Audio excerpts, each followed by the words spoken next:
अब यहां पर हम लोग पढ़ते हैं टाइप ऑफ रिडॉक्स रिएक्शन।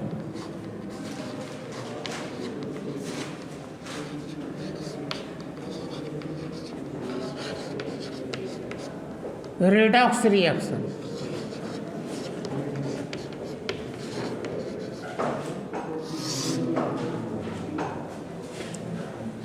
साथ के साथ कॉपी कर लीजिए।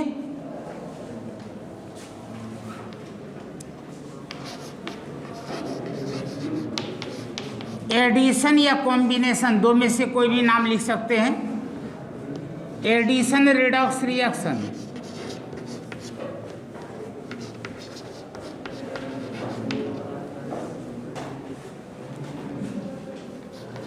नंबर 2 में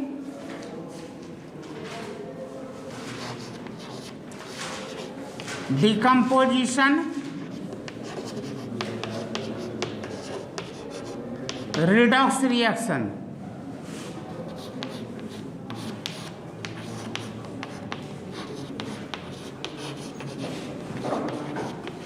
डिस्प्लेसमेंट रिडॉक्स रिएक्शन,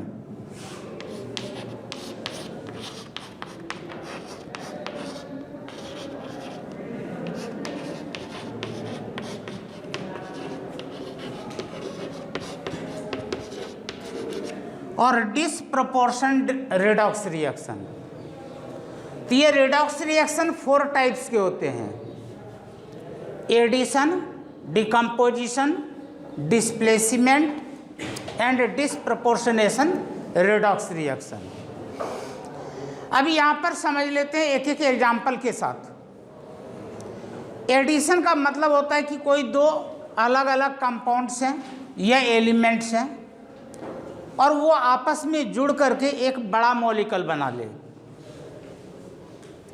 तो यदि कोई 2 या 2 से अधिक सबस्टेंस आपस में कंबाइन करके एक बिग मॉलिक्यूल बना लेता है, केवल एक, ये नहीं कि ए और बी मिला और सी और डी बनना, ऐसा नहीं, ए और बी मिला और सी बना, यानी कि प्रोडक्ट यहाँ पर एक ही होने चाहिए। Number of reactants either 2 or more than 2, but its product will be only 1.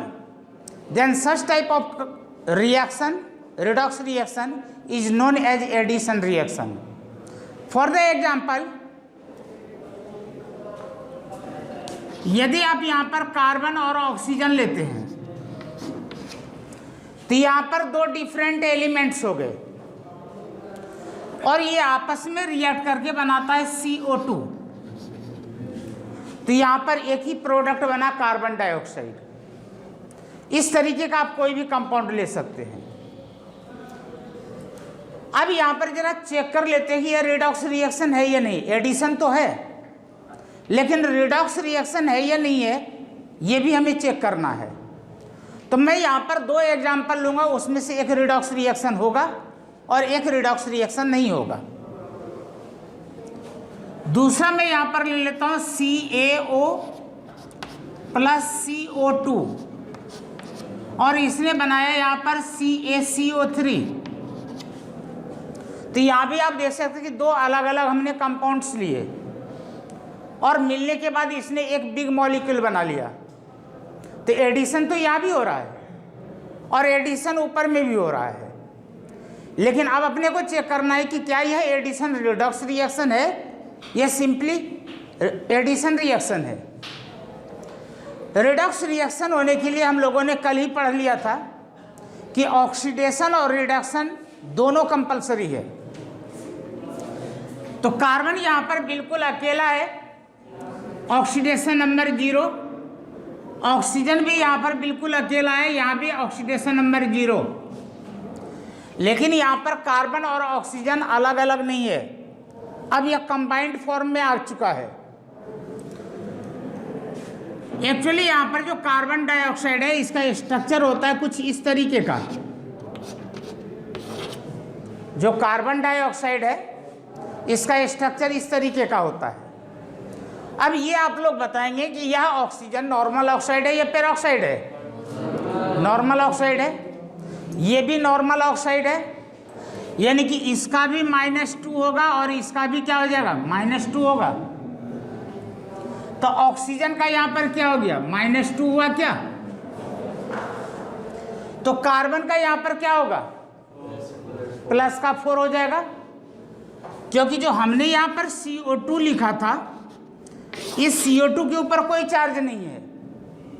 और यदि इस तरीके से कोई आपको कंपाउंड दे दिया जाए और इसके नीचे अंडरलाइन कर दिया गया और आपसे पूछ दिया गया कि भाई कार्बन का यहाँ पर ऑक्सीडेशन नंबर कैलकुलेट करो, तो जिसका हमें ऑक्सीडेशन नंबर कैलकुलेट करना होता है उसे हम लोग x मान लेते हैं। तो कार्बन के ऑक्सीडेशन नंबर को आपने यहाँ पर x मान लिया।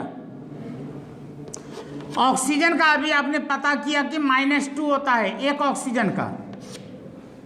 फॉर्मूले में यहाँ पर ऐसे ऐसे 2 ऑक्सीजन है, तो इसलिए आपने इसे 2 से मल्टीप्लाई किया। इस पूरे के ऊपर कोई चार्ज नहीं है, इसलिए इक्वल टू में क्या लगाएंगे, 0 लगाएंगे। अब यहाँ पर इसे यदि सॉल्व किया जाए तो x - का 4 = 0 और x = क्या मिलेगा, +4 मिलेगा क्या। तो इस तरीके से हम लोग ये भी सीख लिए कि किसी कंपाउंड के अंदर यदि किसी पर्टिकुलर एलिमेंट का ऑक्सीडेशन नंबर निकालना हो तो किस तरीके से निकालेंगे। तो यहां पर कार्बन का ऑक्सीडेशन नंबर हो गया +4। अब देखो कार्बन का ऑक्सीडेशन नंबर यहां पर क्या हो रहा है, इंक्रीज हो रहा है, 0 से या +4 की ओर जा रहा है। यानी कि कार्बन का तो यहां पर हो गया ऑक्सीडेशन, लेकिन ऑक्सीजन के बारे में यदि देखा जाए तो यह 0 से -2 की ओर जा रहा है। तो ऑक्सीजन का ऑक्सीडेशन नंबर डिक्रीज हो रहा है, और ऑक्सीजन का यदि ऑक्सीडेशन नंबर डिक्रीज हो रहा है तो इट मीन्स कि यहाँ पर रिडक्शन हो रहा है। और यहाँ पर ऑक्सीडेशन और रिडक्शन साइमल्टेनियसली होने के कारण हम कह सकते हैं कि इट इज रिडॉक्स रिएक्शन। तो इसका मतलब ये एडिशन रिडॉक्स रिएक्शन है। लेकिन यदि हम सेकेंड वाले केस को चेक करते हैं तो सेकेंड वाले केस में देख लीजिए, इसके ऑक्सीडेशन नंबर को मैं नीचे लिख रहा हूं, नहीं तो यहां पर ऊपर लिखेंगे तो आप कंफ्यूज हो जाएंगे। तो कैल्शियम का यहां पर +2 हो जाएगा, क्योंकि कैल्शियम सेकेंड ग्रुप का मेंबर होता है। यहां पर +2 तो ऑक्सीजन का -2, कार्बन का +4 अभी हम लोगों ने निकाला था, तो ऑक्सीजन का -2, कैल्शियम का +2, कार्बन का +4 और ऑक्सीजन का -2। अब देखो ना तो कैल्शियम में चेंजिंग आया, ना तो ऑक्सीजन के ऑक्सीडेशन नंबर में कहीं चेंजिंग आ रहा है, और ना ही कार्बन के ऑक्सीडेशन नंबर में कोई चेंजिंग आ रहा है। यानी कि यहाँ पर ना तो ऑक्सीडेशन हो रहा है और ना ही रिडक्शन हो रहा है। इसका मतलब ये रिडॉक्स रिएक्शन है ही नहीं, यह सिंपली एडिशन रिएक्शन है, लेकिन यह एडिशन रिडॉक्स रिएक्शन नहीं है। तो यदि मान लीजिए कि पेपर में इस तरीके से 2-3 एग्जाम्पल दे दिया जाए और आपसे पूछा जाए कि भाई बताओ इसमें कौन रिडॉक्स रिएक्शन है या कौन नहीं है, तो मुझे लगता है कि आप लोग कर लेंगे। समझ में आ गया। तो ये मैंने एग्जाम्पल दिया था किसका, एडिशन रिडॉक्स रिएक्शन का। अब बात कर लेते हैं डिकम्पोजिशन।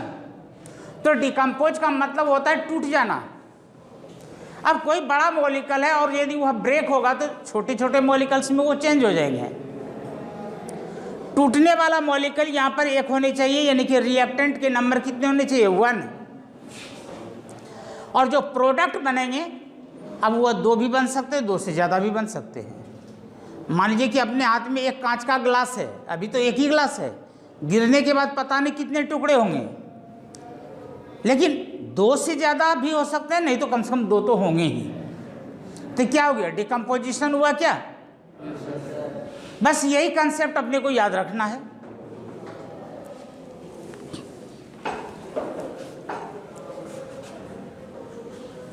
तो ये जिनको पहले कॉपी करना है वो कॉपी कर लें, मैं तब तक नीचे लिख रहा हूं।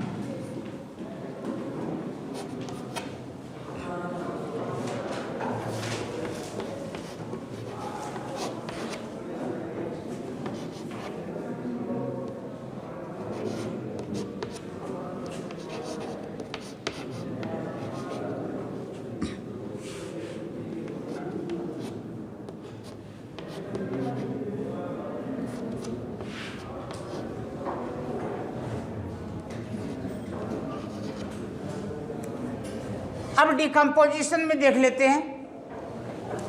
कार्बन का यहाँ पर +4 है और यहाँ पर कार्बन का 0 है। बताइए कार्बन का ऑक्सीडेशन हुआ या रिडक्शन हुआ? रिडक्शन हो गया, क्योंकि यहाँ पर कार्बन का ऑक्सीडेशन नंबर डिक्रीज हो रहा है। और हाइड्रोजन का यहाँ पर -1 है और उधर जाकर के 0 हो रहा है, तो यानी कि हाइड्रोजन का यहाँ पर ऑक्सीडेशन नंबर इंक्रीज हुआ। तो कार्बन का यहाँ पर रिडक्शन, R फॉर रिडक्शन, और यहाँ पर हो गया हाइड्रोजन का ऑक्सीडेशन। तो इसका मतलब ये रिडॉक्स रिएक्शन है, तो इसे हम लोग क्या कहेंगे? Decomposition redox reaction. इसी तरीके से यदि मान लीजिए कि आपको ये दे दिया जाता CaCO3 और इस बार यह डिकम्पोज होकर के बनाया CaO + CO2, तो डिकम्पोज तो ये भी हो रहा है, लेकिन इसके ऑक्सीडेशन नंबर में कोई चेंजिंग नहीं हो रहा है। तो ये सिंपली डिकम्पोजिशन रिएक्शन कहलाएगा, लेकिन डिकम्पोजिशन रिडॉक्स रिएक्शन नहीं कहलाएगा। तो एडिशन और डिकम्पोजिशन, मुझे लगता है ये दोनों आपके समझ में आ गया होगा। अब बात करते हैं डिस्प्लेसमेंट रिएक्शन। 10th क्लास में आपने रिएक्टिविटी सीरीज पढ़ा होगा, KBA, CA, NA, MG, L, ZN, FE, SN, PBH, CU, HG, AG, AU, PT। ये जो आपने सीक्वेंस याद किया होगा, उसमें आपने यही पढ़ा होगा या आपको ये पढ़ाया गया होगा कि जिसका नाम पहले आया वो हाईली रिएक्टिव होगा, धीरे धीरे उसकी रिएक्टिविटी कम होती चली जाती है। जो हाईली रिएक्टिव एलिमेंट होता है वो कम रिएक्टिव को रिमूव कर देता है, रिप्लेस कर देता है।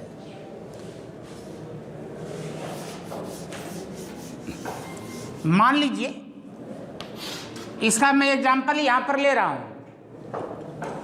आपके पास Zn है और यहां पर CuSO4 है, तो Zn is more reactive than copper. Zinc copper से ज्यादा रिएक्टिव है, तो जिंक क्या करेगा? कॉपर को यहां से रिमूव कर देगा, इसको यहां से रिप्लेस कर देगा, और इसके जगह पर कौन आ जाएगा? Zn आ जाएगा, और यह बनाएगा यहां पर ZnSO4 + Cu। तो यह डिस्प्लेसमेंट रिएक्शन का एक एग्जाम्पल हुआ। लेकिन यदि यहां पर ऑक्सीडेशन नंबर चेंज हो रहा होगा तब इसका नाम होगा displacement redox reaction, otherwise simply displacement reaction होगा। तो जिंक का बताइए यहां पर ऑक्सीडेशन नंबर क्या होगा? 0, अकेला है। कॉपर का +2 हो जाएगा, सल्फर का +6, ऑक्सीजन का -2, Zn का +2, सल्फर का +6, ऑक्सीजन का -2, और कॉपर का फिर यहाँ पर क्या हो जाएगा? 0 हो जाएगा। अब यहाँ पर देख सकते हैं जिंक का ऑक्सीडेशन नंबर इंक्रीज हो रहा है, यानी कि यहाँ पर हो गया ऑक्सीडेशन। और यदि हम कॉपर के बारे में बात करें तो कॉपर का यहाँ पर ऑक्सीडेशन नंबर +2 से 0 हो गया, डिक्रीज हो गया, और डिक्रीज होने का मतलब यहाँ पर हो गया रिडक्शन, यानी कि इसके अंदर ऑक्सीडेशन भी हो रहा है और रिडक्शन भी हो रहा है। तो इसका मतलब यह डिस्प्लेसमेंट रिडॉक्स रिएक्शन है। समझ में आया क्या? ये साइड आप लोगों ने कॉपी कर लिया होगा।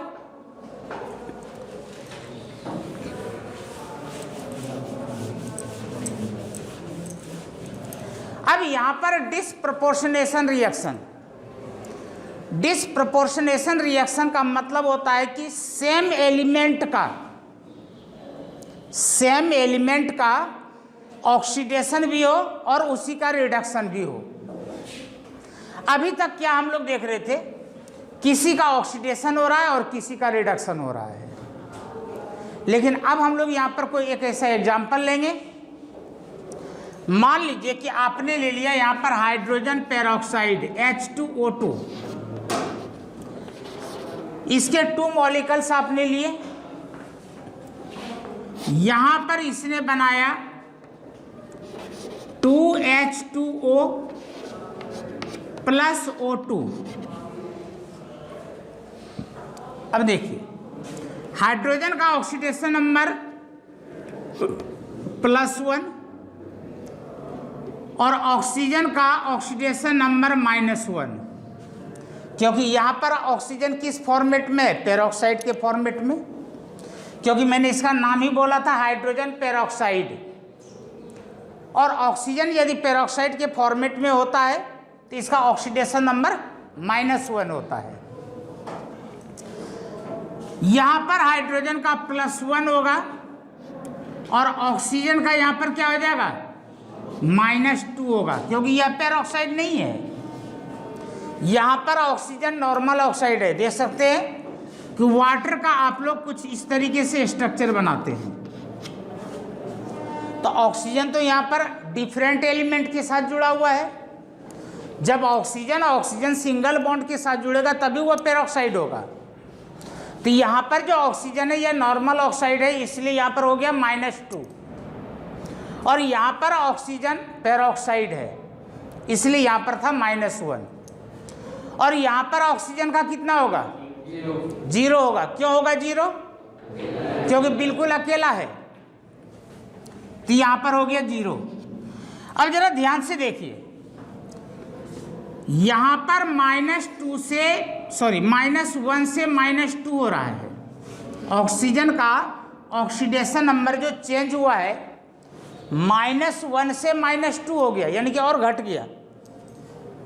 ऑक्सीडेशन नंबर डिक्रीज होने का मतलब क्या हुआ है? रिडक्शन।